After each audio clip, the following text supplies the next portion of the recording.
Hey there, welcome. Thank you guys so much for being here. Welcome to the July live office hours for the School of Sweet Georgia. My name is Felicia Lowe, and today we're going to talk about some of the things that are happening behind the scenes at the School of Sweet Georgia. What's happening, what courses are coming, what new content is coming, and most importantly, what we do on these sessions is that we share a lot of the things that our members and people inside the school have been making over the past month. Now, these sessions are recorded and we archive them in the School of Sweet Georgia. So if you're a member, you can always watch these at any time.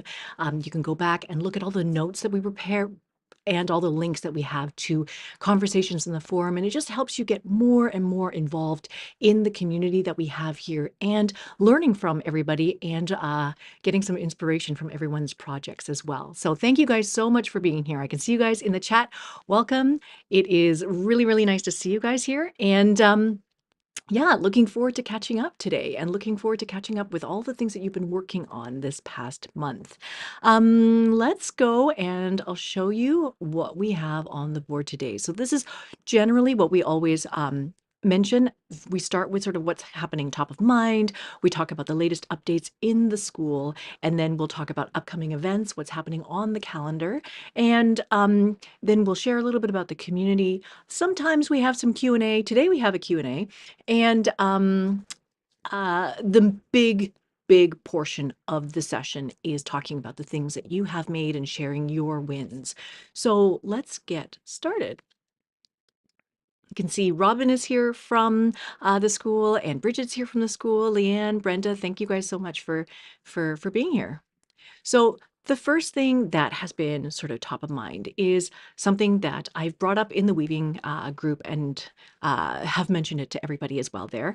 But really this idea about what are we doing to help our learning and how can we best learn some of the skills and the techniques that we have, because it can be a little bit overwhelming, you know, all of the things that you can make, all of the things that you could learn, all of the materials, all of the projects, all of the inspiration. You just want to do everything.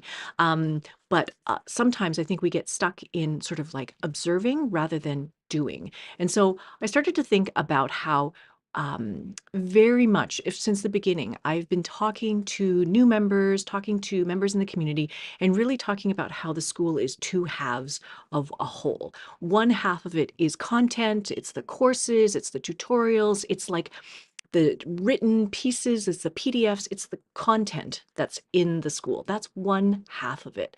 The other big half of it is the community. That's you guys. That's these sort of meetups. That's our Zoom meetups. That's chat that's happening in the discussion forums or on the Discord channel. So all of that is community, basically surrounding yourself with people who have similar interests, common belief in the fact that it is important for us to spend time making time to make things, for sure, and sort of the importance of doing the fiber arts, doing the things that we're really interested in. So surrounding yourself with the people. So we have the knowledge portion, we have the people portion, and this next portion is really about encouraging everyone to take action, encouraging you to take action. So for us to help do that, I think that what we need to do as sort of like a Sweet Georgia and as a school is I'm here to provide you with patterns and projects and inspiration and ideas for things to make. And then beyond that, we should actually make them. So one of the things that we want to do is to organize a few more of these sort of make-alongs, make together kinds of events. And I know that as part of Robin's group that meets on Mondays, the Crafternoon group, you guys have self-organized a bunch of make together kinds of activities. So I know you guys started doing the frosted dogwoods shawl, knitting that together. You guys started a inkle weaving group. Out of that group, there's a lot of like, I'm interested in this. Let's do this together. And so we really want to encourage more of that kind of activity.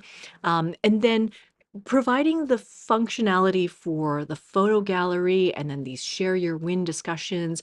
This is really to help encourage you have a place to share the things that you have taken action on. What have you made? What have you created? What have you learned? What technique have you tried? You know, it doesn't have to be a big, massive epic project every time. It can just be like a little swatch, a little sample. Look, I learned this. Look, I learned this. And all the time when we do this, we are encouraging and inspiring each other. So that's something we really, really want to look at. So not only is the school content and community, it is also about taking action and doing the things that we're learning.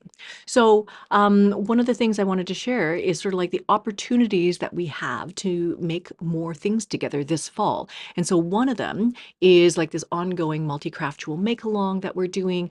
Right now we were doing fractal spinning. We're sort of like a lot of people are doing fractal spinning, and this is this idea of, working with maybe fiber that you've dyed or hand dyed fiber in some way, learning how to do different kinds of fiber prep, learning how to do fractal spinning, and then from there, taking your fractal hand spun and either knitting with it, crocheting with it, making some sort of a project with it. And then in the fall, we wanted to kind of shift focus and look at gradients. There's a bunch of projects that we think that would work really, really well with color work, and it would be fun to knit color work or work color work with a gradient yarn, a gradient hand spun yarn. Honestly, there's no other way to make a lot of these kinds of yarns. Hand spun yarn with color, with painted color, and the marled and the blended effects that you can get. You cannot get this kind of yarn in any other way except dyeing it and spinning it. And so that's one of the things that we're encouraging everybody to try their hands at. There's also the SOS knitting sort of make-alongs. Right now, there was the frosted dogwoods that has been going on. And then later on this fall, we want to focus a little bit on designing and knitting your own color work hat. And there's also some information that's going to come out later on about designing and knitting your own color work sweater. We also have a class with Rachel coming out, and we'll talk about that, which is about sort of knitting with your hand spun and starting off with a hat. So there's like a lot of hat projects. Nice and easy, portable, small, achievable, totally a great canvas for learning a lot of skills and techniques and being able to use something like your handspun. So that's something that we kind of want to look at for the knitting side of things. And then, like I mentioned, with the spinning, we've been doing a lot of fiber prep. Greta has been sharing a lot of fiber prep. She leads a fiber prep meeting every month, learning different ways to prep your fiber. It's all very, very, very cool. And then we're also talking a lot about spindles right now, fractal spinning, gradient spinning. So there's going to be opportunities to do more spinning together. And then finally, one of the things that I mentioned and I talked about with the Weavers group on our Monday meetings is sort of the desire to weave something together. Sort of, we did in the past do a twill study group, and we all worked through some of the course content week by week, working on twills. And so one of the things that we talked about and discussed and sort of decided in that meeting is that about 4 months is a good length of time to spend diving into some of these weave structures. And so one of the things that we could do is we could look at all of the courses that have come out this past year. We did Overshot, we did Crackle, we did Summer and Winter. All of these are supplemental weft block weave structures. They're all a little bit different in the threading, but very much they have very similar they have some similarities in places where they cross over. And so this would be a really great way to explore all these 3 different block weaves. So over the course of 4 months, maybe like the first month you thread your loom for Overshot and then you weave that. And maybe it doesn't have to be a super wide piece. It can be just a narrow piece. Pick a threading that you've discovered that you want to try, and then weave that as Overshot and try a bunch of samples, try a bunch of different weft yarn, try using your hand spun, try doing a bunch of things. And then you can cut those portions off of the loom and then rethread it. If you have 100 ends, 120 ends, it shouldn't take that long to thread. You just rethread it for Crackle. And then weave a bunch of samples with Crackle. And you can see all of the different ways that you can experiment with different colors and weft yarn and all sorts of things like that for Crackle. Then you can cut that part off and then again, thread it again for Summer and Winter and see what happens. This is an exploration that I did before writing these 3 courses. And I did this over probably about a year, I think. But I put on one big long warp. It was just a plain old 8-2 cotton warp, put on a big long warp and did this exact process of exploring each of these different weave structures. And it was so much fun. I learned so much. I learned about how all of um, these different weave structures are similar and different. And so that's something that we can look at doing. So we are thinking about doing that at the beginning of September. We can start in September. Maybe you can prep your loom now, weave off whatever you happen to have on your loom or get yourself set up with your loom. And we can start in September looking at overshot, and then October maybe is crackle, November maybe is summer and winter, and then December, we can kind of like wrap up and look at all of these different things, look at inspiration and ideas and all of that kind of stuff. So that's kind of what we're wanting to do. If you would like to join in, what I want to do is focus a lot of our conversations. We can put our conversations in the interest group that we already have created for weaving in the community forums. And so you can go to that link. It says schoolofsweetgeorgia.com/weavealong 2024, and it will send you directly to that interest group conversation area. And you can join in there. And then as well, November, we generally want to set sort of a routine of talking about rigid heddle stuff. And so we are going to do some rigid heddle things in November. And you can definitely join in with that, because rigid heddle is also a fantastic way to explore weaving and the many things that you can do with weaving. And Audrey, thank you.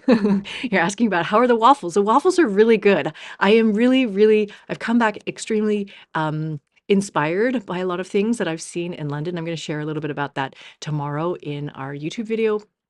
But I have seen some amazing waffle stuff up close and personal, and yeah, have become like really inspired about what we could do with it, what we could make with it, and what we can learn with it. I did have my 2 waffle samples. They were the cotton samples, and one of them is flat, has not been washed, and one of them has been washed. And so taking photos of all of these, showing the differences and the size and the shape and all that kind of stuff is going to be very fun. But those are with cotton, and it would be interesting to see what happens with wool, and how that all changes as well. So if any of these particular topics that I've put on the board here, if any of these topics interest you, I do encourage you guys to go and find the interest group or the study group, the discussion group that's in the community forums. And so that is always at schoolofsweetgeorgia.com/community. And you can find all of those groups there, and just join a group that you think you're most interested in doing a deep dive in right now. And as well, the multi-craft make-along stuff is in Discord, because that one is open to everybody in our Sweet Georgia community. Now, what else is going on? Right now, I am spinning this charolais. I have prepped all of the fiber. It is so deliciously puffy and smooth, and it's wonderful to spin right now. I'm about halfway through. I started late because I was out of town, but this is basically happening, and I'm kind of still doing my tour de fleece. I think, like many people, are going to continue spinning through August through Tour de Femme, and I think that I will need that time in August to continue spinning my stuff. But that is basically what is happening, what is coming along. And this is what I mentioned before, is this idea of doing the weaving, weave together September to December. And this is one of the projects that we will be releasing the pattern for. And it might be something that you want to work on for those 4 months, or maybe you weave faster and you can do it much quicker. But this is hopefully also a really fun way to explore the different ways that your winter towel project is going to be coming out soon. The next thing is, this is my monthly check-in, which I was doing. I was keeping very close. I was keeping very close to this schedule for the most part. And then this summer, things kind of blew up a little bit. And part of it is because you guys will know that JC Boggs, who started Ply magazine a long time ago, she is starting a new magazine called Weft. And so Ply was all about spinning. It's a spinning paper magazine, and Weft is going to be a weaving magazine. And I'm really excited about this, and so I have been asked to write a few articles. And so one of the articles I'm going to be writing is going to be about double weave, and I'm going to be putting together a blanket project for that as well. So I'm not going to say any more about that, except that those are the things that I'm doing. And so that is where actually I'm going to be spending a bit more time. And so those two projects kind of landing on the schedule have kind of mixed up my timing a little bit for things. But otherwise, I am going to be weaving towels on here. I'm weaving hand-painted warps on my fanny loom at home. I'm still weaving waffle weave at home. I'm going to be weaving a double weave blanket at home. So there's like a lot more projects that have come out just from this summer, just because of things that are going on. And so one of the things that I wanted to mention is if we're going to spend about 4 months this fall looking at sort of doing more of a deep dive into block weaves, then next year in 2025, what I would like to do is kind of like focus our attention on double weave. And so maybe our weaving group could focus a little bit more on double weave. For people who haven't done double weave before, then, you could do the 4-shaft double weave project that we have created. And then we'll also like layer in additional things like learning about stripes, designing plaids and things like that. And that can layer into your blanket project. As well, I wanted to explore with the double weave idea, exploring 8-shaft and being able to weave a twill blanket on 8 shafts using double weave. So again, so many things that we can explore if we do more of a deep dive. And so yeah, this fall we'll look at block weaves, and then next year we can start with double weave. And then the idea is that then we would probably come back to something like looking at twills. So if you've just joined the school, if you haven't been weaving very long and you want to explore twills, then we can go back and look at weaving a twill gamp either on 4 shafts, or if you've already done that, then maybe we look at doing it on 8 shafts. So this can be sort of like an ongoing, in-depth, deep dive into some of these topics that we have already covered, but expanding them more, expanding more on what we've been doing. So in any case, that is how my schedule has kind of changed, and still doing a bunch of these things, but timing has kind of moved around a little bit. Some things have really, really been deprioritized, like doing more of the CSM socks. I have not had any chance to do that. Setting up my knitting machines, I have not had any time to do that, especially since like multiple machines that I have are all jammed up and don't actually function. I don't have extra time to like fix knitting machines right now. So that's what we're doing. Now, let's share a little bit about the latest updates, things that are coming to the school. Like I mentioned, summer and winter is going to be out very shortly. And, oh, no, actually, it's out already. The course is out already. The pattern's coming soon. But this is the pattern that we make that we're going to have available. But summer and winter, all of the information about how to do it, about how it works, about how to treadle it, all of that stuff is on the school now. So hopefully you guys will go and check that out if you have not already. We also have spindle content with Diana twists coming. And so you can see this is just part of Diana's collection of spindles, but she is obviously a huge advocate of spindles and all the benefits of being able to spin with a spindle. And so we're excited to be able to share her enthusiasm with you as well.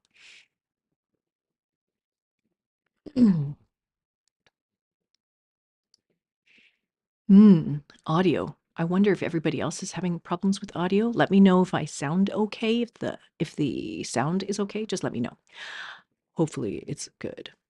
The next thing is the hand-painted warp content. So we had filmed all of the how to dye hand-painted warps, and all of that is ready, but it needs to be edited. And so we're just pulling that together right now. And at the same time, I've finished weaving some of the projects. So one of the projects that I didn't actually dye, but I pulled together this project that has come off of the loom. And so the other 2 warps that I dyed in the course content, those are going to go on the loom too. And so hopefully that will all look good and work well. But I am going to use this same weave structure. This is basically a Dornick twill. This is a 4-shaft twill. Very, very easy. And it's just like a broken twill. You can see there's a V and another V, and then they're just kind of like broken in between. It's very, very easy threading, 4-shaft loom. It works great. I love it. So that is what we're going to do. And the hand painted warp content is going to come out a little bit later this year. Then, like I mentioned, designing a colorwork hat with Andrea Rangel. So this is also going to happen this fall. And this is one of the things that we were thinking that we could all make together or knit together. You could do this with your hand spun. You could do this with hand dyed yarn. You could do this with literally any gauge of yarn that you have, because the part of the idea is knitting swatches, testing swatches, measuring your swatches, and then from there, being able to do the calculations to design your own hat. So this is going to be fun. Really, really excited to share this content with you. Andrea is a great teacher, very, very clear. And she's also written 2 books about colorwork motifs. So we're really, really excited to share all of that with you as well. I have here a snapshot from Rachel's class as well. So Rachel's class is also about knitting a hat, also about kind of like customizing and designing a hat. But part of that is starting off with hand spun. And so like looking at spinning the yarn to make the hat. And so she's experimenting, say like with this particular colorway, spinning it in different ways to produce different effects, and then seeing what you like in your swatches and how you're going to design from there. So these are some of the courses that are coming out in the coming months. And yeah, excited to be able to like not just watch them and listen to these instructors, but then also to like gather with a community of people so we can make some of these projects as well. Because sometimes I find that like I get inspired by things, but then if I don't actually execute or put my hand to try it, then I feel like I've kind of like I'm missing part of that experience of actually doing it and enjoying more of the things that I'm inspired by. So yeah, hopefully you will join us for some of those projects. Now, my upcoming events. This is the calendar for August. I believe everything on here is correct. So we have usually crafternoons on Mondays with Robin. So there's a week where Robin's actually out of town. She's going to be traveling, and so that's why some of the dates are moved around a little bit. The other thing is that August 5th is a civic holiday here in Vancouver.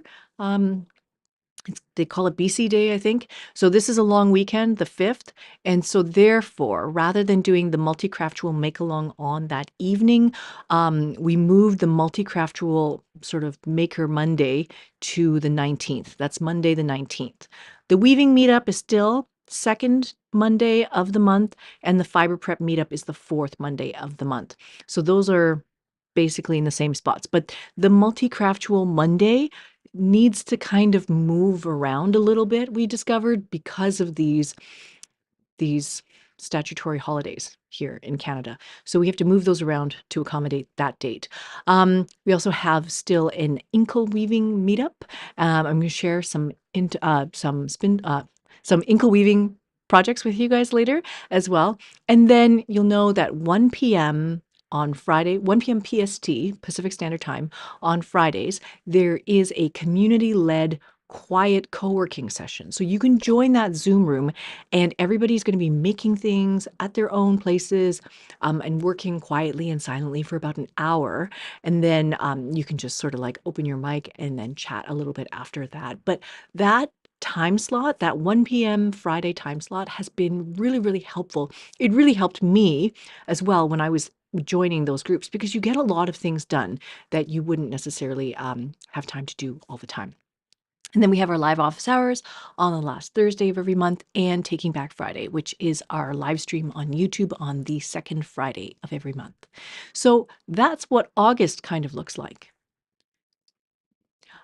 Just to remind you about those multi-craftual make-alongs, that's what we're doing. So April to July, we've been spinning fractal yarns. September to December, we're going to do gradient yarns. October is always Socktober, and November is rigid heddle weaving. Our multi-craftual Mondays, like I mentioned, we have to move that to Monday the 19th. And you guys are welcome to join us for those meetups. And then our weaving meetup, again, August 12th with me, and fiber prep meetup is with Greta, August 26th. So all of these, the topic-focused meetings are actually recorded, and we've been putting them in the School of Sweet Georgia. So if you wanted to see what they're about, or you can't make that particular time slot, you can always come back and watch those. And then finally, we're talking about that weave along to weave blocks. And you can go to that link here, which goes to that interest group, or you can go to the link that I said before, which is schoolofsweetgeorgia.com/weave along 2024, and it will take you to the same place. So just a reminder of that community section, this is kind of what I'm talking about. If you go to that sort of /weave along 2024, it will take you to this group. This is our multi-shaft weaving study sort of chat group. So you can join in here, and then we can have more deeper conversations about the things that we're learning in terms of the weaving stuff. So all of the block weaving things I'm going to put into this particular group. And you can find all of that at schoolofsweetgeorgia.com/community. We also have our Discord chat. So this is the more chatty version of our conversations, and that is available all the time to everyone as well. Finally, we have a question. And this is actually from Robin. And I encourage you guys to sort of pop in the chat what you think the answer could or should be. But Robin basically just acquired her first ever floor loom. And it's to replace a table loom. And she says, I'm wanting to build a collection of weaving cones to be able to pull from over the next long while. And I'm wondering how to go about it. Do I just grab cones that I like to use, grab various colors in a rainbow and some shades? Should I buy a project at a time and build slowly from there? I would like some direction about thickness and types of fibers that are out there to buy so that I could build myself a stash to help make projects at will. And so there's a lot of conversation here. There's actually some really good information from Laura Fry as well in that conversation. And I think about this in terms of like when I had started quilting, and in the quilting world, they have these things that they call stash builders. And so you buy a set, and it's like one particular weight of cotton fabric. Maybe they're all fat quarters, maybe all a particular size and shape, but they're all like a range of colors, like a range of color palette that has been curated for you, this stash builder.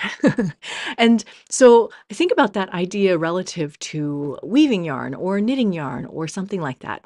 I feel like when you buy knitting yarn or crochet yarn, you're buying for the project. You have a specific project in mind, and then you're going to get the yarn for that one specific project.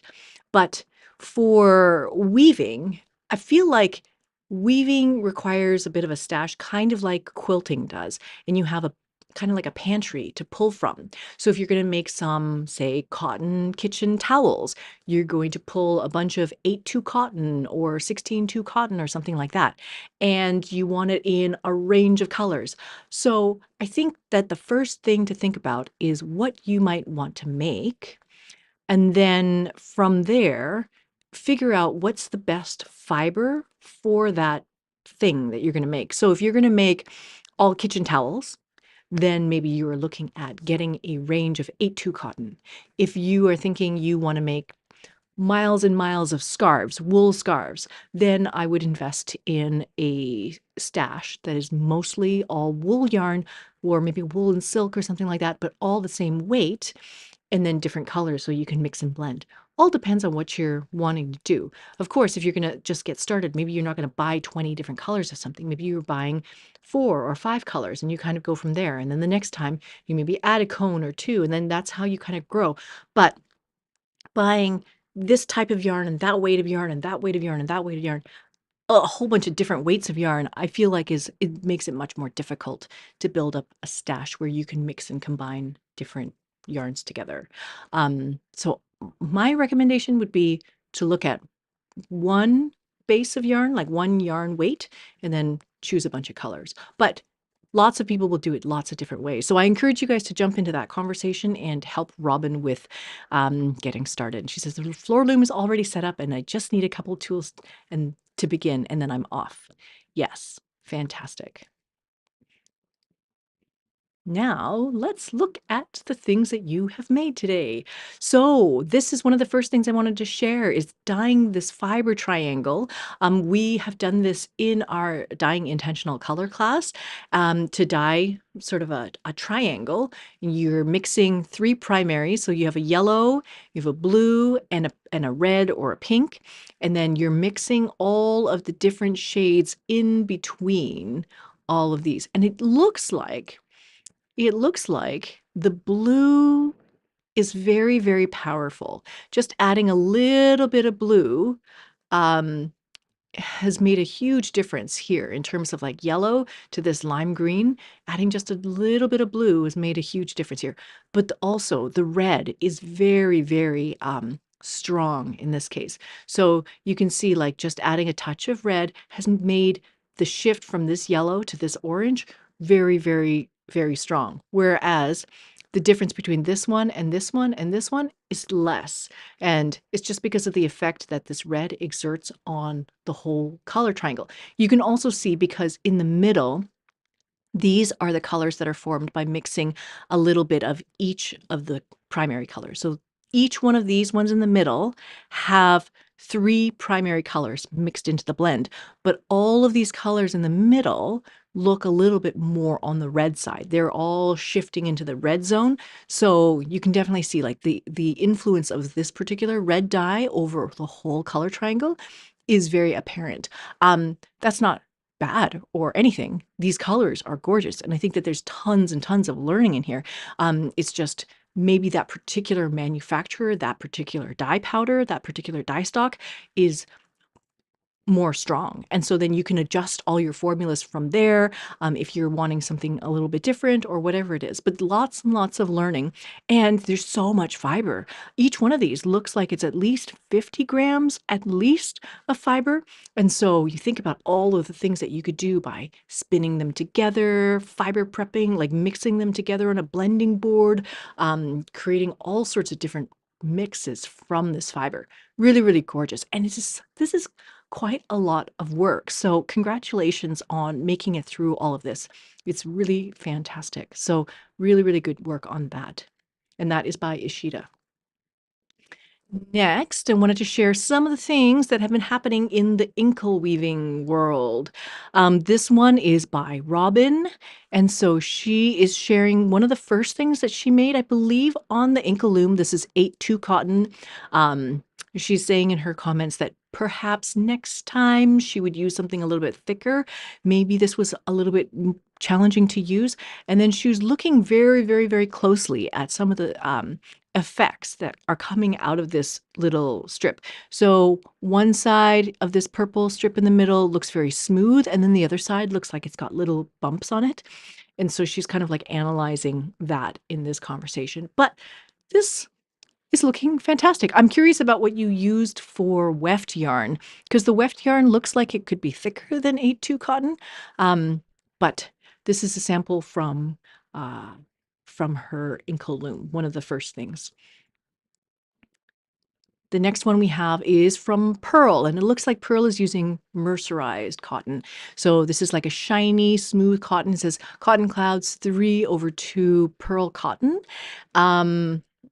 And the pattern is Adjacent Flowers, Anne Dixon's Weaver's Inkle Pattern Directory. And so this is like, again, plain weave, but the colors and the way that they all appear, there's like patterns, there's like these little diamond shapes happening, all sorts of things like that. So that looks very, very cool. So this is one of the things that Pearl has been working on. And then from there, Pearl also started looking at a different way of inkle weaving, and that is Baltic pickup. And so she says she's working on some Baltic pickup practice. And so this is moving beyond plain weave, but the idea is that the background here is going to be plain weave. And at the same time, you're sort of manipulating these threads, almost like supplementary warp threads. And you're either like using them or not using them, and then allowing them to come forward and create this design. So that is also very, very interesting. And so I'm curious if if um, if many of you guys are interested in learning more about inkle weaving, if you think that we should put together an article about this, or if we should put together a tutorial about how to do more of this inkle weaving, we're always like interested in gauging members' interest in some of these topics so that we can either build the content for you. So let me know if you are interested in seeing more inkle weaving and inkle weaving projects and tutorials and techniques. This is Julie's Square One scarf. And so she said this is not her first project, but she's extremely happy with how the selvages turned out on this one. And this is a sock yarn that's called Queensland Perth sock yarn. It looks really cool because it looks kind of like hand spun, and then there's a bit of a gradient effect that happens throughout the skein. And it looks like it just so happens that the pattern is centered so nicely. Like this dark purple stripe just seems to come in the middle. But the color gradients did turn out very, very nicely. And so that looks fantastic. If you follow this thread, you'll be able to see her finished weaving as well. So that is lovely. Thank you so much for sharing that. I like that yarn. It's really fun. This is Sam's first hand spun, which is amazing. It's fantastic. First game came out all right, I reckon. It's a very first skein. So you can go and take a look at Sam's learning plan. This is sort of outlining, again, this is something we encourage you to outline the things that you want to learn and focus on. And so this is one of the things. So please do head over to Sam's learning plan and provide some encouragement. This is looking fantastic. That is a great first skein of yarn. I have also Leanne has done some spindling for the Tour de Fleece. There's a lot of Tour de Fleece progress photos in here. A lot of spinning this month, obviously, because of Tour de Fleece. And Leanne was saying that she didn't have a supported spindle, I think is what she said. Yeah, she said, I don't have a supported spindle as was recommended. So I chose the lightest spindle that I have and then spun some Rolags made from a variety of natural wools. With a little bit of purple baby yak. You can see the tiniest hint of purple right here and right here. So these were created as Rolags and then spun here. There's a little bit of white cashmere in there, and it looks really, really lovely. And Leanne is thanking Greta, Diana, and Kim McKenna for helping at the Tour de Fleece meeting. And so the Tour de Fleece meetings we have also posted in the school. You can find those if you missed the Tour de Fleece meeting and want to sort of see what everybody talked about during that time. So that is really lovely. Just so fun looking at Turkish spindles. They are so, so cute. Also wanted to share with you some of Greta's work. Oh, she says, I can't get the spindle out. So Leanne, with the Turkish spindle, I think all of the pieces should just all come out together. To take the middle part out, and then the two sort of bars should also slide out of the ball of yarn, and then it should leave you with like a little bit of a center pull ball. But we can help you with that. So this is Greta's Tour de Fleece spins. Spinning is like so even and consistent now, and this is I believe a Daedalus, I think, that you're spinning on right now. And then again, like winding bobbins to storage bobbins. Winding bobbins to storage bobbins and then plying from there. So this is a ton of spinning. And Greta is saying that she still has more fiber to spin. She's going to spin that for Tour de Femme. Lots of things in progress. So I have here Leanne was spinning a yellow fiber. The first skein of yellow jersey, aka limoncello, is done. And this is all going to become a 3-ply that will be used in a sweater. And it looks really, really lovely. So if you go and go to the Tour de Fleece thread, you'll see the fiber that Leanne dyed and prepared for this. Really, really beautiful, stunning yellow. And looks great. All of these bobbins look great. And I love how the photo is styled with these flowers. It sets off the yellow. It looks really, really great. Now I have a frosted dogwood photo. So this is one of the things that our members knit together at the same time. We posted the frosted dogwood shawl pattern inside the school. You can download this pattern and also knit this at any time. It's available for all of our members. And it looks so different depending on which colors you use and you choose for it. So the initial pattern, when we first knit the sample, we knitted in sort of like greens and browns, like very moody, mossy, olive greens and things like that. And so all three colors kind of melded together a little bit. So mostly what you were getting out of it was texture. Whereas Kathleen has knitted the frosted dogwood, but done something very different, which is like a color blocking effect. So each one of these colors, very strong, very different, very high contrast, creates a completely different effect. There are so many things that you can do with one single pattern just by changing the colors and the colors that you choose to use. So that looks fantastic. Thank you so much for sharing that with us. And yeah, Greta's just posted the link in the chat for the pattern if you remember and you would like to also knit this project. So that is basically it for today. This is a little bit of a shorter day. Yeah, just very, very thankful that you guys are all here and sharing a lot of your work, sharing your work inside the discussion forums, and then sharing your work inside Discord as well. All of the chat that happens there on an ongoing basis. It's fantastic. I'm really, really excited to see everybody in there and sharing the things that you like to do. I have a video coming out for YouTube tomorrow, which is talking a lot about sort of coming back from our recent trip to London and the things that I got inspired by there as well. I discovered there's a yarn stores and there was some weaving stuff and there's like just a lot of art and creativity and things and energy. So I feel like there's a lot of things that we can make this fall, a lot of things that we can explore. I feel very revitalized, like a lot of energy in trying new things and making new things and trying some different techniques and things like that. So I hope that you guys will join us for some of that as well. And thank you guys for being in the school, for joining us here. As always, if you have any questions about the school or finding your way around the school or you need help with the school, please feel free to reach out to me or to our team. Anita answers a lot of member messages and things like that. I see Patricia saying, I would love a lot more content on inkle loom weaving. I have been in talks with somebody who does teach inkle weaving. And so this is some of the things that we're wondering and we're thinking about is if we should pursue more of the inkle weaving content. But yeah, please do pop in the discussion forums and let us know what you would like to see more of. And hope to chat with you guys soon. We'll see you in August at the next live office hours for the School of Sweet Georgia. Thank you guys so much for being here. I will see you in the next one. All right. Bye for now.